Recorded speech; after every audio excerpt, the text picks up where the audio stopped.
Tony D and Little Joan with a screenwriter's rant on What the Waters Left Behind 2, Scars, a horror movie about a town that was wiped out by a flood, and now the flood waters has receded. And then, I don't know, there's a family of crazy murderers who kidnap people and do horrible things to them. Smash like and subscribe. Thank you for smash liking and subscribing. Check out my books, links in the description. Comedy Horror in South Jersey. It's the Pineys, books 1 through 11, available at Amazon.com. Don't forget, Kindle Unlimited is free. I don't know how many times they can remake The Hills Have Eyes, but apparently it's unlimited in the world of horror. And there are sick effers out there who will just make gory films where people get horribly tortured and brutalized and then laugh about it. And this is supposed to be entertainment. It's not entertaining to me at all. Let's see who wrote this thing. I can't even read the damn credits. My God. I guess someone wrote it, someone directed it, and someone shot this damn thing. It looks like, the usual screamer.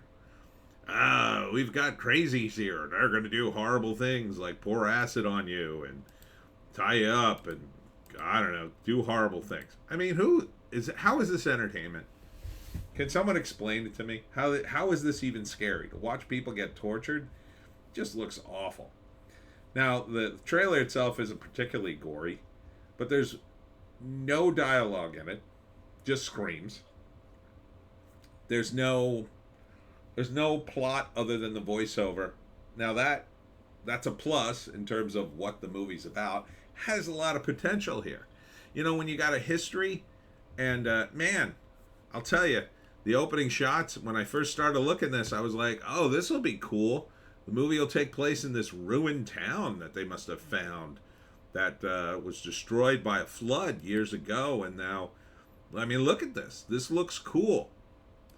But it just turned it into a same old, a torture movie. I guess looks like this band goes in to play at a bar, and then I don't know, they end up kidnapped by the family, the survivors of the flood, I guess, who are all crazy murderers, and they're all kind of sleazy. But then the crazy murderers come in and they just start doing horrible things to people.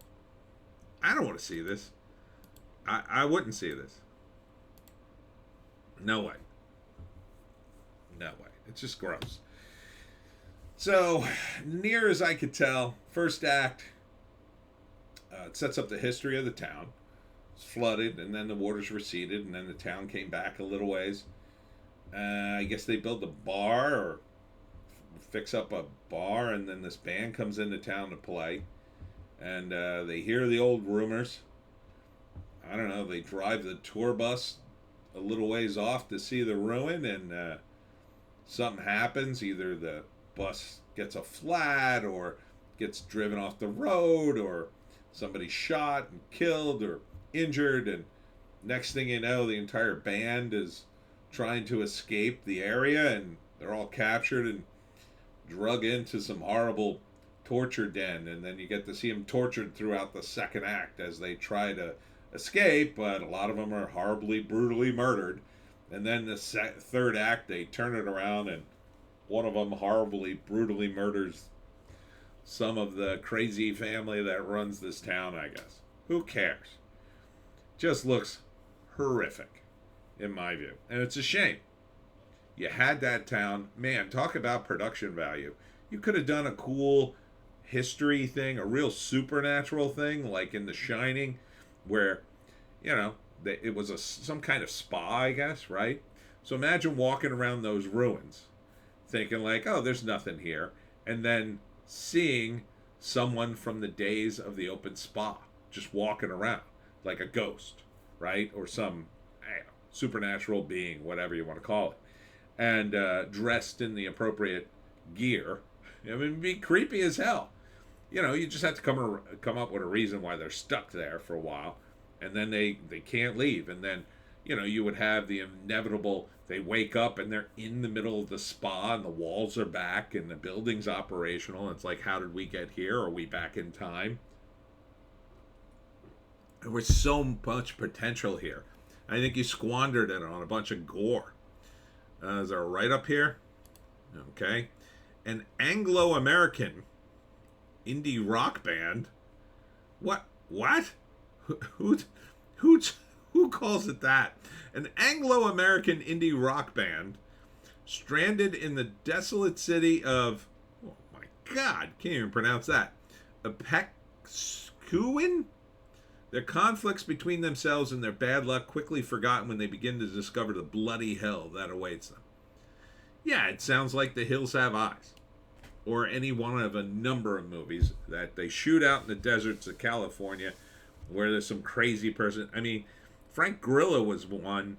Oh, what the hell was it called? Something about the Manson family, where he worships Charles Manson and, I don't know, emulates him. I guess it all goes back to the Manson family. I mean, is it creepy? No. To me, it's just boring. It's just boring gore. Nothing worse than boring gore. You don't need it. You don't need to show a drop of blood to make a horror movie. You really don't. Can you? Sure. Sometimes it's very effective, but when it's just gonna be like ha ha ha ha ah. I mean, what is that? It's Saw. It's all of them. Hostile. To me, they're boring, and it doesn't provide any kind of entertainment. And I think they're a little sick. I think you got to be a little sick to make one of these movies, and you got to be a little sick to watch them too. Anyhow, that's just my opinion. That's it for me, Tony D, and Little Joan. Check us out on Odysee, Bitchute, and Rumble for a more base take. If you can find a more base take, I say take it. But definitely clock into one of those sites so you don't miss the other two videos. Not to mention when I get kicked off of YouTube, probably again. I'll be at the Book Fest on Saturday from 11 to 4 at the Burlington County Library. And then on Sunday, I'll be at Lucille's Luncheonette in Warren Grove, New Jersey from 10 to 2. Hope to see you there, and we'll see you in the next one.